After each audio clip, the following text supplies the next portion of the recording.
Au nom du Père, du Fils et du Saint-Esprit. Chers frères et sœurs, le Christ est un thérapeute avant d'être un législateur. Dans le Sermon sur la montagne, dont est extrait l'évangile de ce jour, le Christ nous donne certes une nouvelle loi qui révèle le sens profond de la loi donnée par Moïse, mais ce n'est pas une loi qui est imposée de l'extérieur, c'est une loi intérieure organique, comme celle qui préside à la croissance interne des êtres vivants. Toute médecine véritable se base sur une connaissance des corps qu'elle doit soigner. Il en est de même de la médecine du Christ qui vient guérir notre nature humaine. Elle se base aussi sur une connaissance véritable de la nature humaine. Et c'est pourquoi l'évangile de ce jour ne commence pas par une menace, ne commence pas par une prescription, par une promesse, mais d'abord par une affirmation anthropologique. Il nous dit ce que nous sommes, qu'on nous conseille ensuite sur ce qu'il est bon pour nous de faire. Et c'est ainsi qu'il faut aborder les commandements de Dieu, comme des principes thérapeutiques, des principes de vie, de la loi interne de notre être. Et donc l'évangile de ce jour commence par cette affirmation: la lampe du corps, c'est l'œil. L'œil, c'est ce qui ouvre le corps à la vision du monde, mais il parle surtout de l'œil de l'âme qui ouvre notre être tout entier à la lumière divine. Et le Christ nous dit donc: si ton œil est sain, ton corps tout entier sera dans la lumière. Mais si ton œil est malade, ton corps tout entier sera dans les ténèbres. Dans la langue grecque du Nouveau Testament, le mot que nous traduisons par saint est aplous, qui signifie simple, au sens littéral, qui n'est pas plié en deux, qui n'est pas replié sur lui-même, qui n'est pas double. Et donc ça signifie aussi une forme d'unité dans cette simplicité. Son contraire, c'est le mot grec diplous, le double, qui contient un pli secret. Et donc l'œil simple, aplous, c'est l'œil qui n'a pas deux foyers, qui ne regarde pas, qui ne louche pas entre deux royaumes. Et cette invitation à ne pas loucher entre deux royaumes, c'est une idée centrale dans notre passage. Nous la retrouvons dans l'idée de ne pas servir de maître, de ne pas se disperser dans des inquiétudes, de ne pas chercher d'abord ce qui concerne les soucis de ce monde, mais de chercher premièrement le royaume de Dieu et sa justice. Et l'homme de l'inquiétude anxieuse que décrit le Seigneur, c'est précisément celui-là dont le regard est en mouvement perpétuel, qui scrute ici et là, qui calcule, qui anticipe. Dont le regard ne se pose jamais, parce qu'il ne sait plus ce qu'il cherche vraiment. Et donc son œil, il est dit mauvais, en grec poneros, qui peut vouloir dire aussi en mauvais état, usé par l'effort, par cet effort justement de l'anxiété et de cet œil qui ne se pose jamais. Et donc, les pères ont compris cette vision double comme la blessure fondamentale issue de la chute. L'homme, nous dit saint Maxime le Confesseur, était appelé à être le grand médiateur du cosmos, le prêtre de l'univers. Par un mouvement de contemplation qui s'élève, il devait unifier toutes les divisions de la création, le sensible et l'intelligible, la terre et le ciel, le créé et l'incréé, unifiant ainsi tout l'univers dans son offrande à Dieu. Et donc sa vocation était l'unification, et son regard devait être par nature aplous, c'est-à-dire simple et unifiant. Mais au lieu de se mouvoir vers Dieu, il s'est replié vers lui-même. Il a goûté, vous le savez, au fruit de la connaissance du bien et du mal, et il a introduit cette division entre le spirituel et le matériel, entre ce monde et Dieu, de sorte que ce monde qui manifeste la gloire de Dieu, qui exprime Dieu et dont toute chose porte en elle sa signature, ce que saint Maxime le Confesseur appelait le logos. Chaque chose porte en elle un logos, c'est-à-dire une raison divine, une parole que le Verbe éternel elle se met en elle, et que sa raison d'être est comme une signature théophanique, une signature qui révèle Dieu, une signature de Dieu. Et donc contempler le monde, c'était voir Dieu à travers le monde. Mais après la chute, l'homme ne voit plus que la surface des choses. L'arbre n'est plus une théophanie, il n'est plus qu'un bois utile dans lequel on va couper des stères. Le pain n'est plus le don du Père, mais il devient un objet de gourmandise ou d'angoisse, et un objet de gestion quotidienne. Et la création entière perd sa transparence vis-à-vis de Dieu.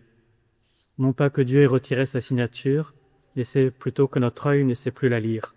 Et donc notre œil a perdu cette simplicité, cette unité de la création, entre la création et Dieu, entre le spirituel et le matériel, pour finalement opposer le matériel et le spirituel, et que ce souci des affaires quotidiennes l'éloigne de la vie spirituelle au lieu de vivre les deux ensemble dans l'unité. Et donc le péché original a introduit dans la faculté de percevoir et de connaître de l'homme cette fissure. Donc le Christ continue en disant « Si la lumière qui est en toi est obscure, quelle obscurité ! Si l'organe, l'œil qui est destiné à recevoir la clarté intérieure devient lui-même aveugle, alors il n'y a plus d'autre recours. » C'est cette faculté contemplative de l'homme, en tant qu'être conscient, qui lui permet de contempler Dieu et de contempler la nature, pour l'offrir à Dieu, et qui a donc une place unique dans le cosmos comme prêtre de la création, et bien dans sa chute devient un instrument de calcul, d'acquisition, d'exploitation, de domination de la nature, et qui la défigure pour l'exploiter. Alors l'œil de l'âme perd cette faculté contemplative de rendre grâce pour aborder seulement le monde d'un point de vue technique, de sorte qu'il voit sans voir, et c'est là le drame de la chute, qui est répété plusieurs fois, les hommes voient sans voir, ils entendent sans entendre. Il peut regarder le pauvre et ne voir qu'un problème social à régler, au lieu d'y voir le Christ lui-même qui a soif. Il peut regarder le pain quotidien et n'y voir qu'un stock à gérer ou un problème possible, et nous l'offrande du Père. Et donc son œil reste fermé au sein même de son ouverture. Son œil est toujours une ouverture vers le monde, mais il voit sans voir véritablement. Il reste aveugle dans l'œil, l'acte même de regarder. On peut penser à cet évangile de l'aveugle-né que l'on a lu entre Pâques et Pentecôte, où l'aveugle s'étonne que ceux qui voient, qui n'étaient pas aveugles, ne comprennent pas le miracle qui s'est passé. Et le Christ leur dit, si vous étiez aveugles, vous n'auriez pas de péché. Mais maintenant, vous dites, nous voyons, et c'est pourquoi le péché subsiste. Et donc là, on voit qu'ils ont cet œil mauvais qui est incapable de voir véritablement. Et le Seigneur poursuit en disant, nul ne peut servir de maître. Le mot servir en grec, douléovo, veut dire être esclave au sens le plus littéral. Parce que l'homme n'est pas un être autosuffisant, il est un être d'appartenance. Sa liberté n'est pas l'indépendance, mais elle est le choix de la bonne dépendance. Et être libre, c'est donc choisir d'appartenir à Dieu plutôt que de laisser son cœur être dominé par les choses de ce monde. Et donc la question n'est pas tant de savoir est-ce que nous sommes libres ou est-ce que nous servons, mais plutôt à qui nous appartenons, à qui nous dédions notre cœur, à qui nous l'offrons. Et donc, appartenir à Dieu, c'est être véritablement libre. Parce que la volonté de Dieu n'est pas une volonté extérieure, tyrannique, qui s'imposerait à nous, c'est la volonté créatrice de notre être même, qui est au cœur même de notre être. Et quand nous disons que ta volonté soit faite, c'est en fait non pas une volonté extérieure à nous, qui doublerait la nôtre, mais finalement la volonté qui est au principe même de notre être. Et donc le Christ nous dit que nous ne pouvons pas servir Dieu et Manon à la fois. Manon, c'était le dieu de l'argent, mais il ne représente pas seulement l'argent, mais le fait que l'on place notre confiance dans l'argent, dans les biens matériels, plutôt que de se confier à Dieu. Et d'une manière générale, on pourrait dire que Manon peut symboliser tout ce en quoi nous plaçons notre confiance plutôt qu'en Dieu. On peut faire de sa réputation Manon, on peut faire de sa propre vertu Manon, et donc tout ceci s'oppose à Dieu, non pas en ce que ce seraient des choses matérielles, mais plutôt la manière dont nous sommes en relation avec eux. Le Christ nous dit, ne vous inquiétez pas de votre vie, de ce que vous mangerez, de ce que vous boirez, ni pour votre corps, de quoi vous le vêtirez. Cherchez d'abord le royaume de Dieu et sa justice. Cherchez premièrement le royaume de Dieu. Cela ne signifie pas qu'on ne va pas du tout se soucier de ce monde, ne pas faire ce que l'on doit faire, abandonner son travail, négliger ses factures, ne pas faire le ménage, ne pas s'occuper de tous les soucis légitimes du foyer. Mais c'est plutôt qu'il dit que nous devons nous chercher d'abord le royaume de Dieu. C'est qu'il y a une manière de le faire qui ne nous disperse pas. Nous pouvons être dispersés dans ses préoccupations et être éloignés de Dieu, être dans l'agitation, dans l'anxiété, ou au contraire, nous pouvons faire tout cela en vue du royaume, dans le service de Dieu. La question n'est pas vraiment ce que l'on doit faire, dans le sens de quelles occupations nous allons faire, comme si nous pouvions passer toute notre journée à réciter des prières, mais plutôt à réciter des prières plutôt qu'à faire notre travail, par exemple, mais plutôt à partir de quelle source intérieure nous le faisons et comment nous le faisons. Puisque, évidemment, tout notre travail, toutes nos occupations nous pouvons le faire en prière, nous pouvons le faire même comme si c'était une prière, si nous le faisons en vue du royaume. Les pères avaient une image classique et celle de l'attelage, où il y a plusieurs chevaux, et donc qui pourraient potentiellement partir chacun de leur côté, mais le bon conducteur est celui qui arrive à les mener dans une seule direction. Et de la même manière, cette diversité de nos occupations, la diversité de nos désirs qui nous occupent, de nos soucis, eh bien, nous pouvons les réunir et les tenir ensemble dans une même direction qui est celle du royaume.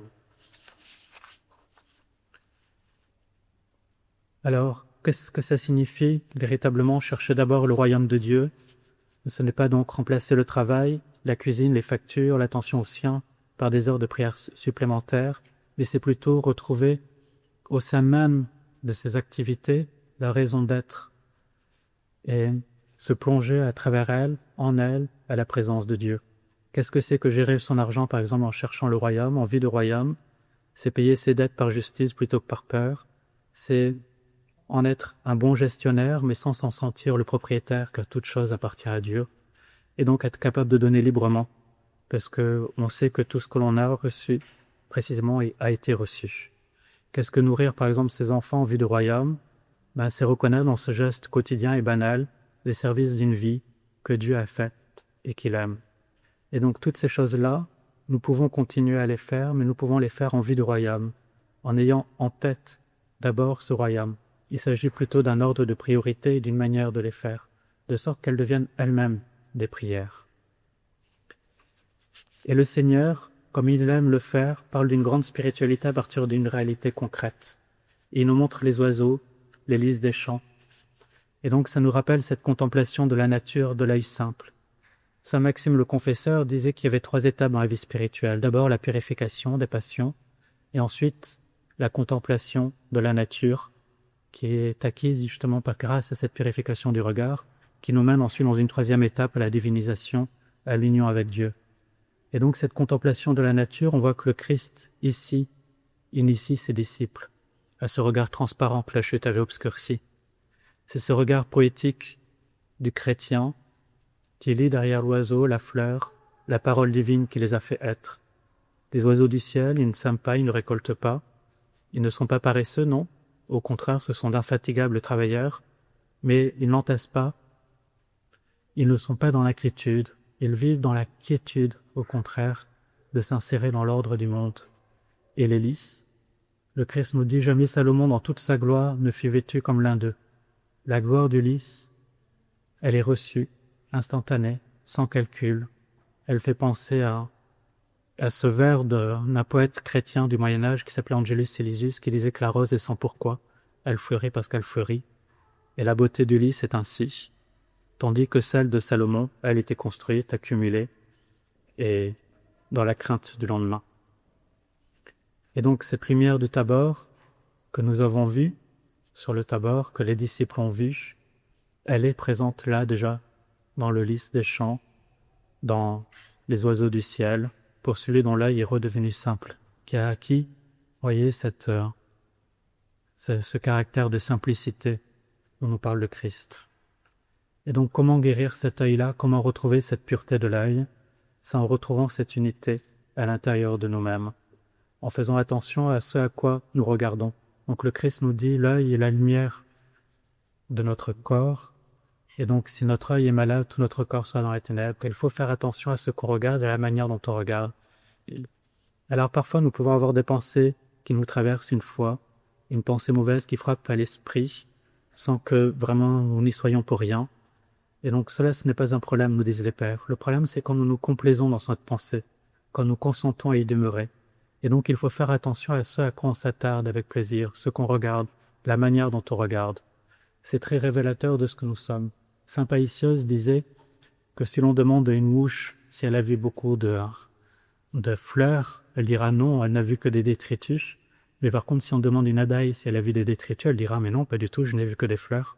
Et donc chacun aura vu, selon ce qui l'intéresse dans le paysage, n'aura pas vu exactement la même chose. La manière dont on regarde ou ce qu'on voit révèle ce que nous sommes, et inversement, ce que nous regardons forme ce que l'on est. Nous devenons d'une certaine manière ce que nous contemplons.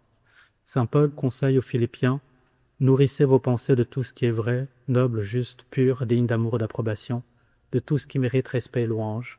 Et donc, nous pourrons nourrir nos pensées, de même que le corps, la nourriture que nous donnons à notre corps devient la matière même de notre corps, mais la nourriture que nous donnons à nos pensées, à notre esprit, les pensées que nous entretenons ou les choses dans lesquelles nous tournons, dans lesquelles nous nous complaisons, deviennent finalement le tissu même de notre esprit et de notre âme. Et donc, il faut y être vigilant. Et les pères avaient adopté cette pratique de la vigilance qu'ils appelaient l'anepsis, la vigilance intérieure, la sobriété, qui précisément consiste à veiller sur ses pensées et à dire la prière de Jésus, « Seigneur Jésus-Christ, Fils de Dieu, fais-moi miséricorde », pour simplifier la pensée et l'unifier, de sorte qu'on soit guéri de cet éparpillement, de cette dispersion, et qu'on retrouve cette unité dans le cœur de la prière. Ainsi, frères et sœurs, le Christ nous invite de cette manière à retrouver cette unité intérieure, cette paix intérieure, de sorte que l'on puisse faire toute chose en présence de Dieu et que toute chose devienne une prière et que nous faisions ce dont nous avons besoin, mais en sachant, le Christ nous le dit, que le Père sait que nous en avons besoin, ce qui est une phrase d'une grande consolation. La prière n'est pas une information que nous donnons à Dieu, le Père sait que nous en avons besoin, mais c'est plutôt cette occasion de faire une place à Dieu pour qu'il vienne habiter en nous et qu'il vienne habiter ce que nous faisons. Et donc, l'évangile de ce jour nous invite à une seule chose, et c'est la plus difficile, la conversion du regard. Non pas d'abord la conversion de nos actes qui suivra naturellement, mais la guérison de cet œil intérieur dont parle le Christ, cette nepsis, cette sobriété vigilante que les pères nous enseignent à acquérir pas à pas, par la garde du cœur, par la répétition incessante du nom de Jésus. Et donc ce troisième dimanche après la Pentecôte, nous sommes encore dans ce temps de l'Esprit Saint, de cet Esprit qui nous guide vers la vérité, et nous pouvons le prier pour qu'il restaure en nous l'œil simple qu'Adam avait perdu. Et donc demandons-lui dans le silence de notre cœur de guérir notre regard, de nous apprendre à voir les oiseaux et les lys des champs avec les yeux purs comme des créations divines, de tenir d'une seule main les rênes de nos désirs multiples et de chercher à travers chaque tâche la plus humble de nos journées ce royaume de Dieu qui est notre destination, de sorte qu'on s'aperçoive qu'il s'est approché de nous et qu'il est déjà parmi nous, car à lui appartiennent véritablement la royauté, la puissance et la gloire, Père, Fils et Saint-Esprit, maintenant et toujours et dans les siècles des siècles.